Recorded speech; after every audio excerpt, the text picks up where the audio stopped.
ഒരു രജിസ്റ്റർ ഓഫീസിൽ പോയി വിവാഹം രജിസ്റ്റർ ചെയ്യാനാണോ നിങ്ങൾ ആഗ്രഹിക്കുന്നത്? ഇന്ന് നമുക്ക് അതിന്റെ നടപടിക്രമങ്ങൾ നോക്കിയാലോ. വാ. ദ സ്പെഷ്യൽ മാരേജ് ആക്ട് 1954 പ്രകാരമാണ് ഇത്തരത്തിൽ വിവാഹം രജിസ്റ്റർ ചെയ്യുന്നത്. ഈ നിയമപ്രകാരം ഡിസ്ട്രിക്ട് രജിസ്ട്രാർ അല്ലെങ്കിൽ സബ് രജിസ്ട്രാർമാരെ മാരേജ് ഓഫീസേഴ്സായി നിയമിച്ചിട്ടുണ്ടാകും. വിവാഹം കഴിക്കാൻ താല്പര്യപ്പെടുന്ന ഇരു വ്യക്തികളും ഈ മാരേജ് ഓഫീസർക്ക് മുൻകൂറായി നിശ്ചിത ഫോമിൽ ഒരു നോട്ടീസ് നൽകേണ്ടതുണ്ട്.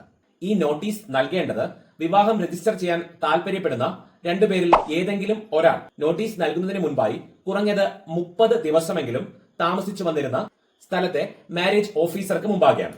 പിന്നീട് വിവാഹം രജിസ്റ്റർ ചെയ്യാൻ താല്പര്യപ്പെടുന്ന ഇരുവരുടെയും പെർമനന്റ് അഡ്രസ് ഉള്ള സ്ഥലത്തെ ഡിസ്ട്രിക്ട് രജിസ്ട്രാർമാർ പ്രസിദ്ധപ്പെടുത്തും.